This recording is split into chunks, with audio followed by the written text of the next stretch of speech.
We're often asked by clients who have just sold a property and are beginning to embark on a 1031 exchange process, how can you reassure us that we're actually going to get our exchange completed and our taxes deferred?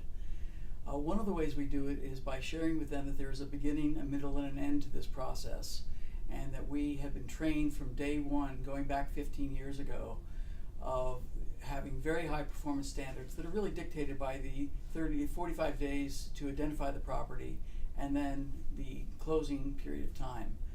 Ironically, many investors start with the assumption that they got 45 days to identify their property and then 135 days to close the transaction. But the market conditions in the last 10 years have not allowed for that. So we have developed this chart which gives people a snapshot from day one of what the performance standards are, both for us as well as for them. So essentially, the closing of the down leg is here.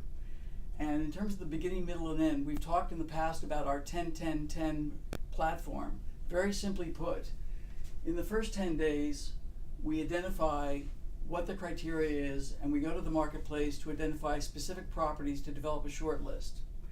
The second 10 days, we actually negotiate the LOI, which is non-binding initially, but as a buyer, you kind of want to make sure that the deal that you've negotiated is the deal that you can close. So we try to put the buyer in a position where they can have absolute confidence in this process.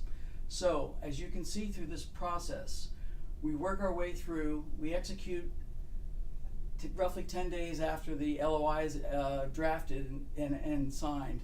You've got a purchase and sale agreement. Generally, the due diligence periods in this market range anywhere from 14 days to 30 days. And subject to your financing requirements, we either close immediately within 10 days of the due diligence, or often we can negotiate a reasonable process that will allow our clients to get the most effective mortgage result.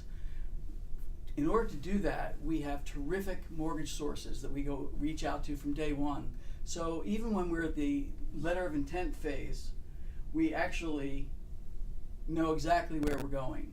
So we execute this, we often joke, like an IDF close order drill, but it's really not a joke because the performance standards of this marketplace demand that we are fully executed with the client's intentions as paramount from day one. Don't hesitate to call us. This is what we do, and this is how we earn our keep. Thank you.